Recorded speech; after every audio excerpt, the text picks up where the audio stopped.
हल्द्वानी में बनभूलपुरा हिंसा के मामले में वरिष्ठ पुलिस अधीक्षक प्रहलाद नारायण मीणा ने प्रेस वार्ता करते हुए बताया कि आज और 6 दंगाइयों को पुलिस ने गिरफ्तार किया है। अब तक कुल 36 आरोपी गिरफ्तार हो चुके हैं। इसके साथ ही मुख्यमंत्री की घोषणा के तत्काल बाद बनभूलपुरा में हिंसा वाली जगह मलिक के बगीचे में पुलिस चौकी का संचालन अब शुरू कर दिया गया है, जिसमें एक सब इंस्पेक्टर और 4 कांस्टेबल की तैनाती की गई है। इसके अलावा कर्फ्यू ग्रस्त क्षेत्र से 41 हथियार जब्त किए गए हैं। साथ ही जो नामजद आरोपी फरार हैं, उनकी प्रॉपर्टी को भी चिन्हित किया जा रहा है। गौरतलब है कि बीते 8 फरवरी को बनभूलपुरा के मलिक के बगीचे में अतिक्रमण हटाने के दौरान पुलिस और नगर निगम कर्मचारियों पर जमकर पथराव हुआ था, जिसमें सैकड़ों पुलिसकर्मी घायल हो गए थे। इसके बाद दंगाइयों द्वारा बनभूलपुरा थाना फूंक दिया गया और सैकड़ों गाड़ियां दंगाइयों द्वारा जला दी गई। तब से बनभूलपुरा में कर्फ्यू लगा हुआ है और पुलिस लगातार दंगाइयों को गिरफ्तार कर रही है। हल्द्वानी से प्रतिपक्ष संवाद के लिए अमित चौधरी की रिपोर्ट।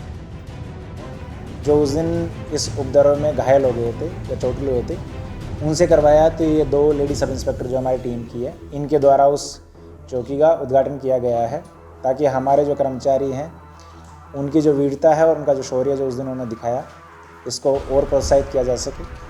और एक जो आदेश जिलाधिकारी के द्वारा दिया गया है, जिसमें उस क्षेत्र के जो उपद्रवी लोग हैं उनको चिन्हित करके कुछ लोगों के जो लाइसेंसी हथियार हैं वो कैंसिल किए गए हैं।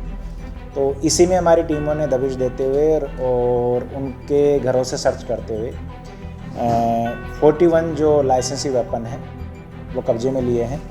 क्योंकि उस दिन पुलिस पार्टी पर फायरिंग की घटनाएं हुई है, तो अब हम ये एनालिसिस कर रहे हैं कि वो जो फायरिंग है वो किस वेपन से हुई है।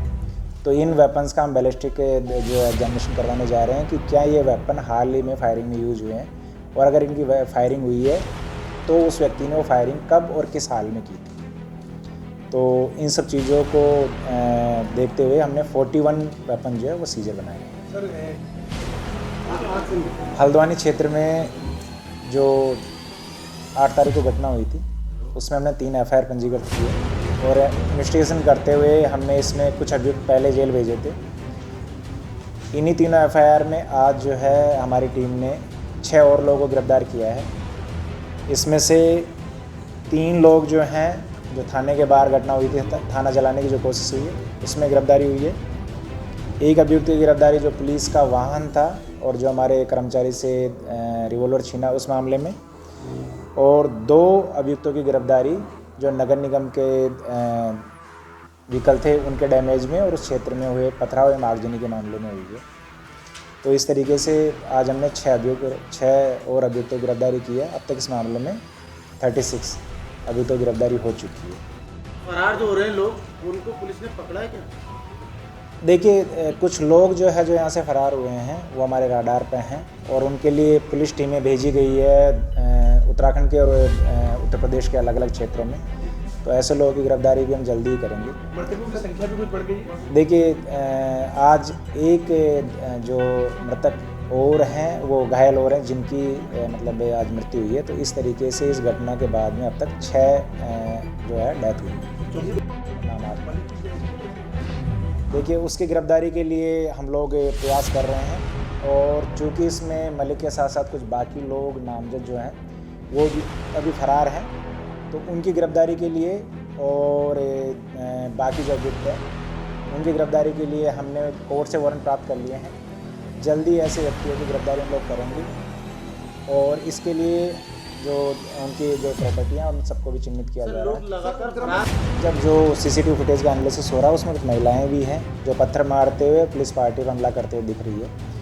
तो उसके लिए हम लोग इस चीज़ को भी चिन्हित कर रहे हैं कि ऐसी कितनी महिलाएं हैं और उनका बैकग्राउंड क्या है। और इस सारे प्रकरण में हम लोग कुछ डाटा सर्विलांस भी कर रहे हैं, तो उसके माध्यम से ये भी देख रहे हैं कि इन लोगों को अचानक किस जो 8 तारीख को घटना हुई थी उसमें हमने 3 FIR पंजीकृत किए और इन्वेस्टिगेशन करते हुए हमने इसमें कुछ अभियुक्त पहले जेल भेजे थे। इन्हीं 3 FIR में आज जो है हमारी टीम ने 6 और लोगों को गिरफ्तार किया है। इसमें से 3 लोग जो हैं, जो थाने के बाहर घटना हुई थी, थाना जलाने की जो कोशिश हुई है उसमें गिरफ्तारी हुई है। एक अभियुक्त की गिरफ्तारी जो पुलिस का वाहन था और जो हमारे कर्मचारी से रिवॉल्वर छीना उस मामले में, और 2 अभियुक्तों की गिरफ्तारी जो नगर निगम के व्हीकल थे उनके डैमेज में और उस क्षेत्र में हुए पथराव एवं आगजनी के मामले में हुई थी।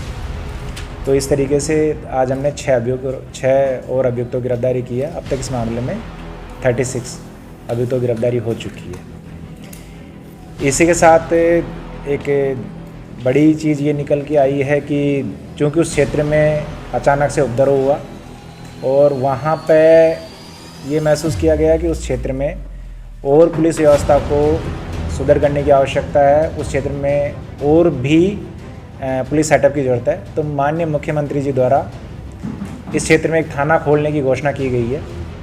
उसी के क्रम में आज उनकी घोषणा के 24 घंटे के भीतर हमने उस क्षेत्र में एक पुलिस चौकी जो है उसका संचालन शुरू किया है। एक सब इंस्पेक्टर, 4 कांस्टेबल, उसके साथ में कुछ पीएसी के कर्मचारी, और अभी चूँकि हमारे ज़िले में पैरामिलिट्री भी है तो उसकी भी तैनाती वहाँ कर दी गई है, जो उस क्षेत्र में जो इस तरीके से अपराधी तत्व हैं उनके ऊपर नियंत्रण रखेंगे और उनके खिलाफ कठोर कार्रवाई करेंगे। उसी के क्रम में आज उनकी घोषणा के 24 घंटे के भीतर हमने उस क्षेत्र में एक पुलिस चौकी जो है उसका संचालन शुरू किया है। एक सब इंस्पेक्टर, 4 कांस्टेबल, उसके साथ में कुछ पीएसी के कर्मचारी, और अभी चूँकि हमारे ज़िले में पैरामिलिट्री भी है तो उसकी भी तैनाती वहाँ कर दी गई है, जो उस क्षेत्र में जो इस तरीके से अपराधी तत्व हैं उनके ऊपर नियंत्रण रखेंगे और उनके खिलाफ कठोर कार्रवाई करेंगे। इसमें जो भी लॉज बने हुए हैं, जो भी एक्ट बने हैं उनके हिसाब से हम कार्रवाई करेंगे, और जो ये जितने भी अपराधी तत्व हैं जो भागे हुए हैं, फरार हैं, उनके खिलाफ हम सख्त सख्त कार्रवाई करेंगे ताकि आने वाले समय में एक नज़ीर बन सके। आने वाले समय में ऐसे अपराधी तत्वों के लिए एग्जाम्पल सेट हो कि भविष्य में अगर कोई सरकारी कार्य में इस तरीके से विरोध करता है या सरकारी कर्मचारियों को इस तरीके से हमला करता है तो उनकी उसकी भारी कीमत चुकानी पड़ेगी। सर कल को कि चूँकि उस क्षेत्र में अचानक से उपद्रव हुआ और वहाँ पे ये महसूस किया गया कि उस क्षेत्र में और पुलिस व्यवस्था को सुधार करने की आवश्यकता है, उस क्षेत्र में और भी पुलिस सेटअप की ज़रूरत है। तो माननीय मुख्यमंत्री जी द्वारा इस क्षेत्र में एक थाना खोलने की घोषणा की गई है। उसी के क्रम में आज उनकी घोषणा के 24 घंटे के भीतर हमने उस क्षेत्र में एक पुलिस चौकी जो है उसका संचालन शुरू किया है। एक सब इंस्पेक्टर, 4 कांस्टेबल, उसके साथ में कुछ पीएसी के कर्मचारी, और अभी चूँकि हमारे ज़िले में पैरामिलिट्री भी है तो उसकी भी तैनाती वहाँ कर दी गई है, जो उस क्षेत्र में जो इस तरीके से अपराधी तत्व हैं उनके ऊपर नियंत्रण रखेंगे और उनके खिलाफ कठोर कार्रवाई करेंगे।